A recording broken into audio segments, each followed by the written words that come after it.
Who's that over there in the corner? That is, that's a curandera. So I painted that with a friend of mine, Virginia Marie Rincon, and she's actually one of our teachers. And I painted her specifically because she's a butch woman. Yeah. And I wanted people to see this woman and how she identifies. But what's been interesting is that everybody always asks me, they're like, oh, is that your grandfather? Is that Cesar Chavez? I'm like, those are the only men you know in the world, first of all. That's like weird. But I'm like, no, it's actually, if you look closer, you'll see like in her hands, in her throat, right, that it's a woman. It's a different, it's who she wants to be, but it's a conversation space for me to really talk about what people assume all the time. Well, it's funny you say that. I said, that's why I asked, because I know with you that it's not safe to make assumptions. Yeah, it's true. Thank you. You're right. Yeah, that's so true. And that's my family portrait. So that's Woodlawn Lake, where we take our kids. We've always taken our young daughters, or now they're adults. But what I did here was I queered the basketball court because most of the time there's men and guys on the court. So I'm like, I'm gonna make space for women here. So I put 2 women on the court, of course San Antonio in the background, Erika and I there on the side of the court, and then my daughter Clarissa eating a raspa, and our other daughter Jessica standing there on the edge. So. And now we are sitting in the middle of your latest show. This is not just a normal show, though, for you. Not at all. No, this is 30 years of my life, or maybe longer. I mean, I've been creating art since I could emote, since I could have emotions. And but this exhibit really came at a magical time in my life. My novel was supposed to come out this spring, so I prepared all last year for the novel. I was pushing everything, and then the novel was pushed a year until next year. And then I got a call, just serendipitously from the Mexican Cultural Institute, from Sergio Zapata here, and he said, Anel, we want you to have a solo exhibition. My partner and I, he loves your work, he's in Mexico, he wants to have your work here. We want to have your work here. And I was a little, it was interesting and amazing because I wasn't expecting it. I have a very small studio full of artwork, and lots of people that own my work all over the country. And so when he called, I couldn't say no. I thought, oh my God, yeah, I'm a first generation Mexicana. My dad's Mexicano. I'm, dual citizen. This is my land in San Antonio. Like, this is Mexico, even though it already is Mexico. But now it's like the institution of Mexico, the space, the creativity. What Mexico has given me as an artist is something I could never thank enough, to be a Mexicana and to be influenced by Mexican art and Mexican artists and Mexican thinkers like Frida Kahlo in my show. Sor Juana is also documented on some of the work. And the flora and fauna, the color is Mexico. So to be here, it's like it's a life dream. Like, it's a dream. And my work is here. I have almost 100 pieces. And the catch too is that it was a solo exhibition. I was asked to do that, but in my world, there is nothing I do by myself. So it's a solo exhibition in kinship with queer community. So I invited 8 artists. So the deal was, I will exhibit if I can also have a third gallery, so that I could have a show of queer artists that might not be invited here today, tomorrow, this year, maybe later. But right now I thought, regardless, I want them here. I want them to make home with me. As a queer person, it's the most important thing for many queer folks. We don't have homes that are safe or brave or a place where we can just, let all our queerness free. And so to create an I Am Home exhibition, my work is about home, it's about place, it's about safety, bravery, creating new imaginaries. And so this exhibition was about that. And so even creating a new retrospective, a new imaginary of saying there is no such thing, only with community involved. So yeah, it's a whole thing. There's so many different layers to what you just said. I mean, you said you've got dual citizenship. Yeah. We're in the Mexican Institute in the heart of San Antonio. Yeah. I mean, what a perfect venue for that. Yeah. And that it's a safe space. Yeah. Talk about I Am Home and the works that are behind you and that line the walls down here. These are not abstract. No, not at all. No, I mean, when people ask me what my style is, I say narrative. they're like, oh, okay, well, like what color, what medium? And I just say narrative. You know, it's a story. I am very aware that there are many stories that are missing in Mexican community, indigenous communities, BIPOC communities, Black communities, stories that have been taken from us, that are being taken from us at this moment by the state, by legislature. So for me, and without story of our home, of our ancestors, of our traditions, of our culture, of our medicines, our practices, without story, we don't have home. We don't know what our home looks like unless someone said, oh, your grandma used to do this. We're always searching for like, who am I? How did I become this? How? And it's usually this space of home. And so when I was creating and kind of thinking about what I was going to do in the exhibition, I came up with dozens of titles, like, oh, it's like getting all like academic and like doing all this stuff, you know, and I'm like, what am I even doing? Like, what am I really doing as an artist? And I had to say, like, what are you doing? For me, the first thing I do when I am creating art, it's for me. I'm making the work because I'm imagining a space for my queer body to live in all of its Mexican identity, all of its Rio Grande Valley identity, all of its daughter, mother identity. I want to create art where I can create that safe space in my work. So at the time of making it, it's mine. Once it's done, that's like my therapy session. It goes and becomes a story for somebody else. And so to create I Am Home was about just recognizing that my own body, am home. I am my own home. I carry home on my back.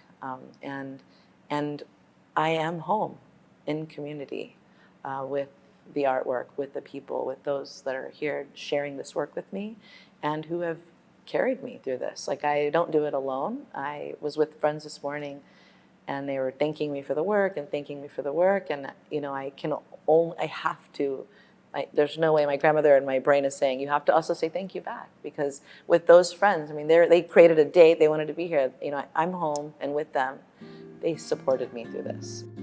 This series here is really important to me. It also goes with some of the works on this wall, but this series has been my most recent, really thinking about my connection with spirituality.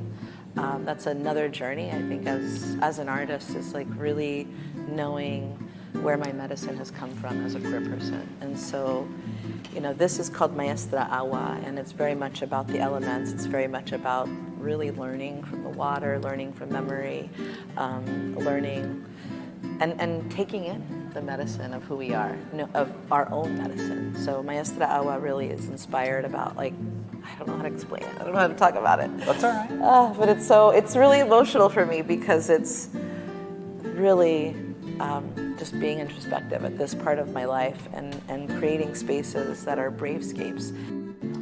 You say you have a narrative style. Yeah.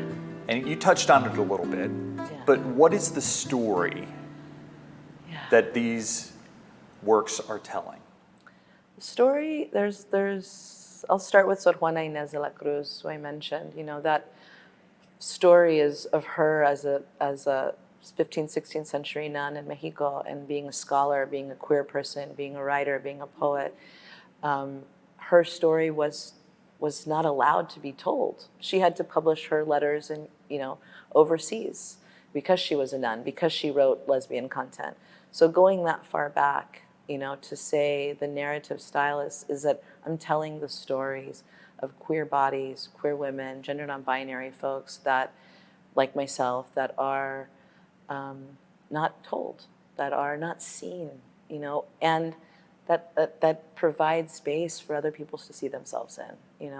The first time I read a story where I saw myself, or I saw a painting where when I saw Frida Kahlo's work in the Mexico Splendors exhibit at San Antonio Museum of Art in 9th grade or whatever grade I was in, I saw all these men, Siqueiros, Olvera, all the artists.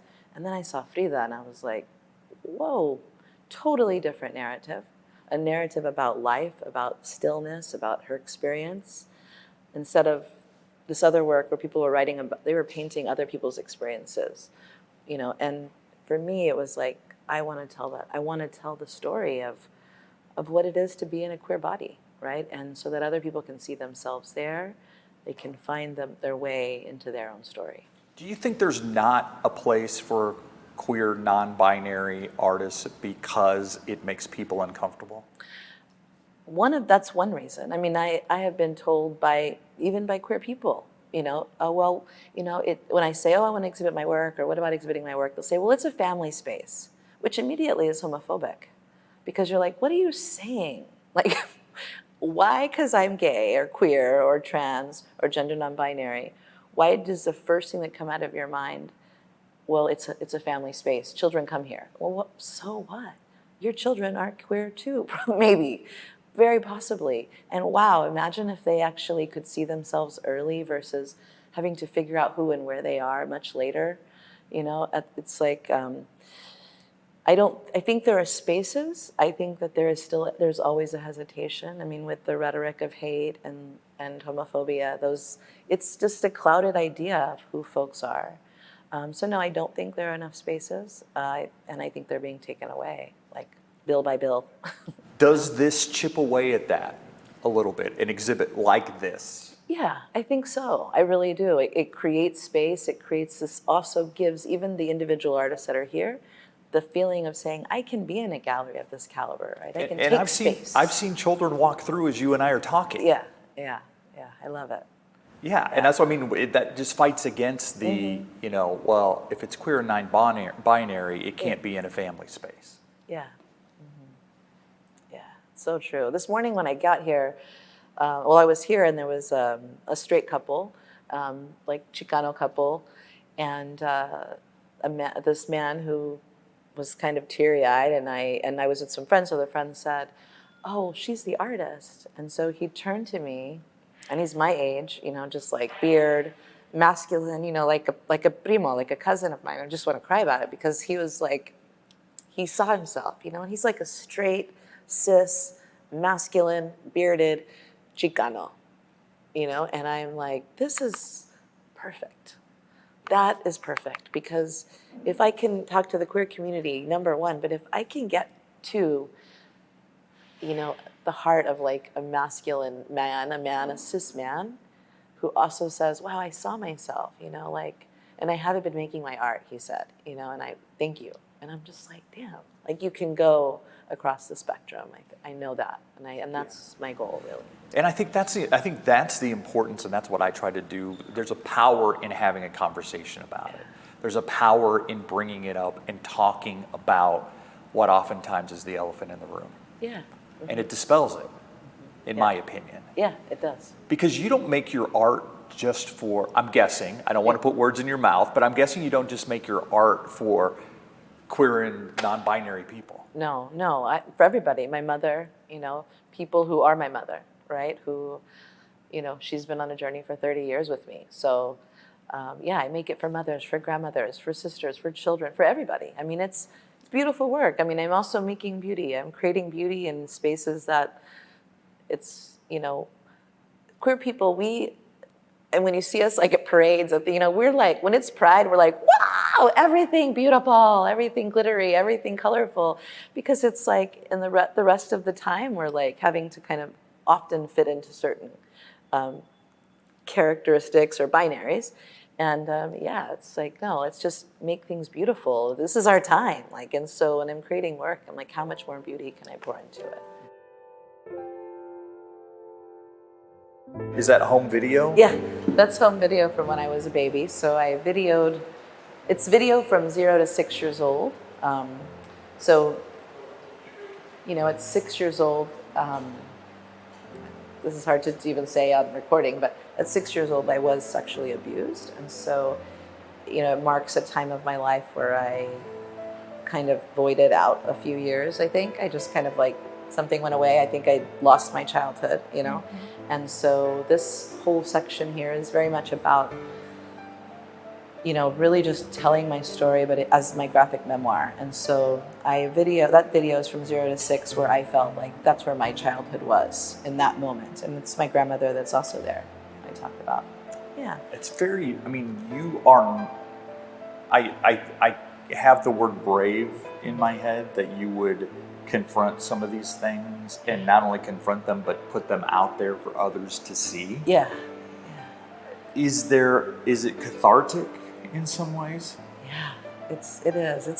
It's extremely cathartic. It's extremely, I don't know if it's scary. It's just it's when you're just like standing on the edge of a cliff and you're like, I'm not falling, but I could fall. That kind of like very interesting feeling, but it's also extraordinary to have that view. Yeah. To know that I have control over this fragile space. And I'm guessing that's a 6-year-old you in the center of this video. Yeah, that's me. That's me as my illustration. Yeah. This is about your journey, though, too. Yeah. This is very personal. Extremely. How would you describe Anel Flores' journey? Oh. In words. I know you're great at doing it in art. How would you describe it in words? It's hard. It's been really hard. I have memories of hateful words, from my teen years, memories of assaults, memories of abuse, memories of things that, I think my journey as an artist started like trying to just survive some of those moments, survive the secrets. So the journey started with like, I had to tell the secret, and I had to get it out of my body because it was hurting too much. And so a lot of times, some of this work does come from like just trying to remove grief. And so the journey is about removing that grief, removing this like that pain, turning pain into beauty. And so from the beginning, it's about identity, about secrets, like also telling those secrets. So in the artwork, you'll see like intimate moments. And the journey of also finding myself as a queer, Mexicana, Chicana, butch, transgender, non-binary queer person. And so that journey doesn't all happen overnight. I mean, I know people who come out at 60, and they come out as a queer person at 60, once their grandkids are doing their own thing, Yeah. And so for me, I do know that I have the privilege of coming out at 17 or being outed. It was awful for like the first 10 years in college, with family, with friends. It was painful. It was assaulted. I mean, all kinds of things. So the journey has been about like saying, well, but I'm still on this journey. I'm still here. I want to stay alive. I want to stay afloat. I want to keep telling that story. And so, it just, as I got older too, my work became a lot more descriptive because I became more brave, right? I was like, I can really pinpoint some moments in my life. So you'll see some of that in my black and white narrative work. That's going to be for my graphic memoir, which will be my third book. And then you'll see others, not abstract at all, but you'll see some journeys, some part of the journey where it's like more masculine of center self-portrait. Like one of my most recent pieces is a self-portrait, and I do, it's a nude, so there's like, and I fictionalize. I have the magic to do that if I want. So there's, when you comment on that piece, it's like me as a masculine body, who I am today. Whereas, maybe 10 years ago in some of this work, that imagery is different because I was still, we're all still in the process, depending on the environment where we are. Absolutely. I mean, Yeah. I have known you for a while. Yeah. But I, and that's kind of my curiosity is, when did you become comfortable with who you are? Yeah. And are you comfortable today Yeah. with who you are? I mean, that's the beauty of it too. Like, that's the other thing I talk about. I mean, I have 2 beautiful young queer kids, right, too. And I can say that because they give me permission to say that, Sure. And they're out. And they both have queer partners. And so we're like this big old queer party family. It's beautiful. Like, I honestly, the day that I think I was driving and I was like, you know what, I am gender non-binary. I am a trans person. Like, what? Whoa. And I just like went home, and I remember like the first people I want to talk to are my children. And not because they're my children and you have to tell your kids secrets, but because I was like, thank you.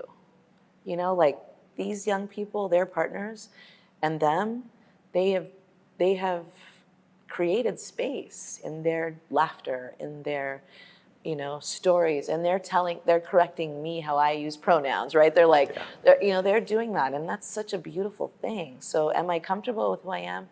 I have been since I was 16 or 17. I've known who I am, but the beauty of it is too, is that we're never the same from one day to the next, you know? So I totally get that. it's never too late or too soon or too early to be someone, to be something more, you know, to learn something about yourself. And the people we meet, they create insights for us. They give us pathways. They, you know, change what we've memorized to be our identity or what society has created for us, you know. So I am very comfortable in who I am. I'm very happy in who I am. And I'm also very excited about just being more, becoming more every day, you know. So, yeah. Good. Is fighting stereotypes part of who you are too? Yeah, it is. It is and it isn't. It's not on the top. Like Yeah. at the top of my list, it's like, I want to create beautiful things for queer people. Top of the list, period. And then, you know, through that, I also want community to see that we are everything. We are many things.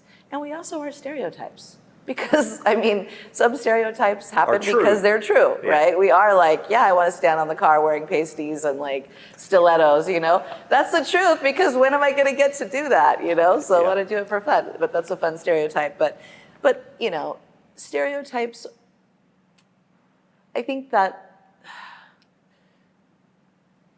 you know, lies. I want to demystify the lies. The stereotype, but the lies that people are putting out there about queer people, the lies that people are pulling from the 1940s textbook, they're all lies. They're wrong, they're lies. And that, yeah, I would like to just say, like, that is not true. All the things that people are saying, the criminalization of BIPOC folks, the criminalization of queer bodies, I definitely want to remove that. Yeah, so it's not just that. It's for me that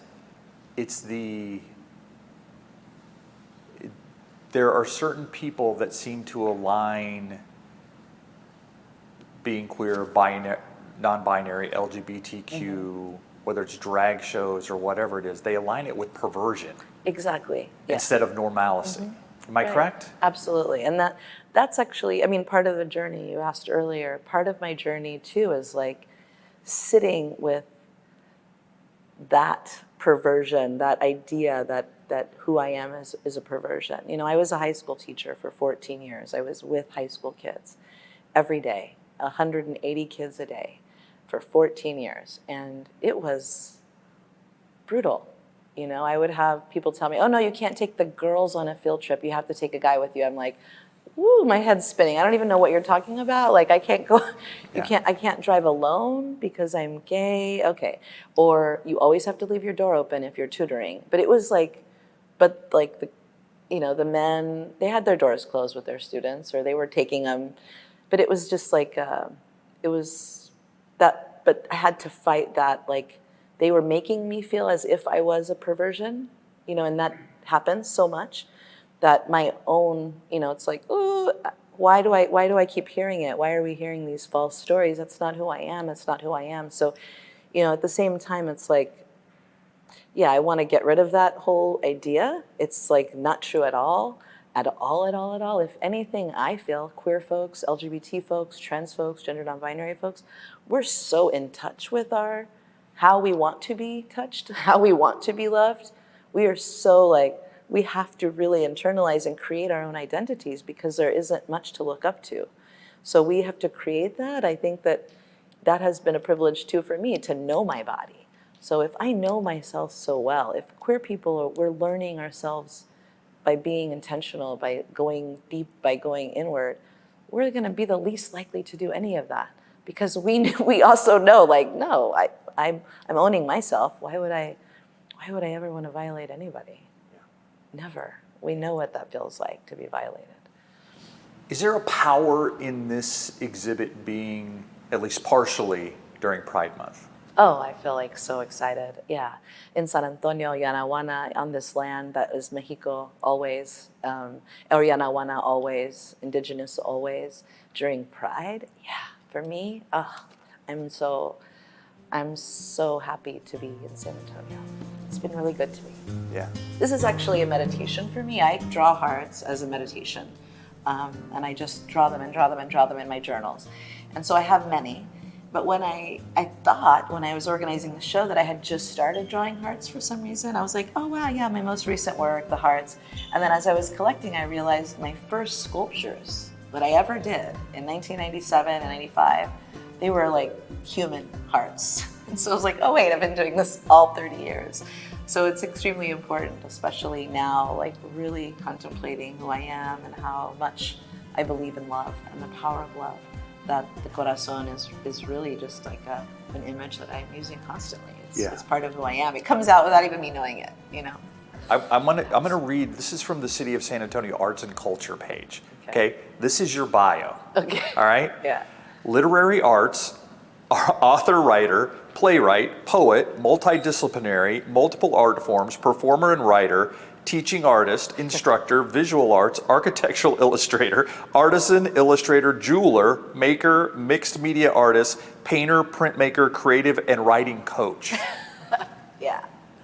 Yeah. The only thing I didn't see in here was news anchor. Watch out. I know, it's coming. Yeah. But I mean, how do you embrace all those different things? I mean, you are a true artist that finds different mediums. Yeah, absolutely. I mean, I have to give props to my gente. You know, grew up in the flea market with my parents. Like they worked full time. I mean, they had graduate degrees. They were professionals all week, and we sold things at the pulga. We sold things at the flea market Saturday and Sunday. I mean, I grew up in that world.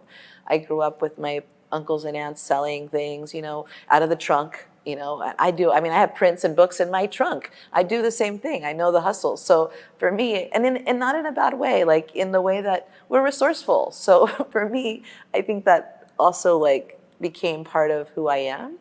And as an artist, it's always, it comes through me like what is the best way I can tell this bursting emotion? What is the best way that it can be shown? Right, this love or this power or this desire or this story. And so yeah, I am always picking up a new tool and figuring it out. You know, there was a moment where I did a lot of silver jewelry. That was my first medium, actually. I learned silver in Mexico at the Instituto Allende. And but I loved metal because for me it was like, this will last forever. Like whatever I put on metal, it will just be there. It'll never go away. It'll just, if everything dissolves, we'll have a little piece of silver that someone can find a memory on, so like, or something. And so yeah, I'm always searching for different ways to express story in mediums. And so silver, metal, paper, you know, yeah. Once upon a time, my dad came home from work and I had taken all of his tools. I was a latchkey kid, so I had taken all of his tools out of the toolbox, not knowing like what they really were. And I cemented them together. Like I mixed powdered cement and water, and then I made like a sculpture for him, and they were like my great grandfather's tools. And so it was a whole thing, but he didn't get mad. So, you know, about medium, like my family has been so supportive also about just exploring, being who I am. Does that drive you? Is that part of what drives you? The Curiosity. Yeah, curiosity and stories. Yeah, curiosity, stories. And the other thing that drives me is my grandmothers in general. You know, when I published my book Empanada, my parents asked me, why did you put your grandmother in the story? You know, like why is she the main attraction? You know, and I said, you know, I spent a lot of time with her and she hardly spoke, or no one really gave her a lot of time to tell stories or to get to know her deeply, you know. And so I write and I paint in memory, not in memory, but to say, like, if my grandmother could have a story to tell, I have the opportunity. She didn't. And so I'm going to use it. Every single second of my life, I will try to, like, tell my story, the story, a story, stories that are, you know. So I'm very much driven by forced silence, by patriarchy, by, you know, trying to indigenize, or, like, you know, decolonize or indigenize, really get to the root of our hearts, of what isn't controlled by the binary. Yeah, I was gonna say a lot of what you're talking about, everybody has in common. Yeah. Everybody can identify with. Yeah. Mm-hmm. Yeah. Final question for you, unless you've got something else you want to bring up, but how do you want to be remembered? What do you think your legacy is for this crazy world we live in? I love hard. You know, I love hard. There are so many thousands of people, including you, Steve, that I love. Like, I really love. Like, I have a big heart. I love everybody. That sounds so cheesy. I know it does, but it's not. It's real. Like, Yeah. I love the world. I love being alive. I mean, there's awful things happening. We know that. But I hope that when I'm remembered, if I were not here tomorrow, that people could actually say that I loved them and they felt it. Because I really believe in that power of exchanging love between people and just sharing that energy. So I hope that I'm remembered as a lover, as a person who really does, has an open heart. Anel Flores, thank you for your time. Thank you. I love you too. Thank you. Thank you for being part of this Spriester session. Yeah, thank you. I enjoyed that. Yeah, that's great.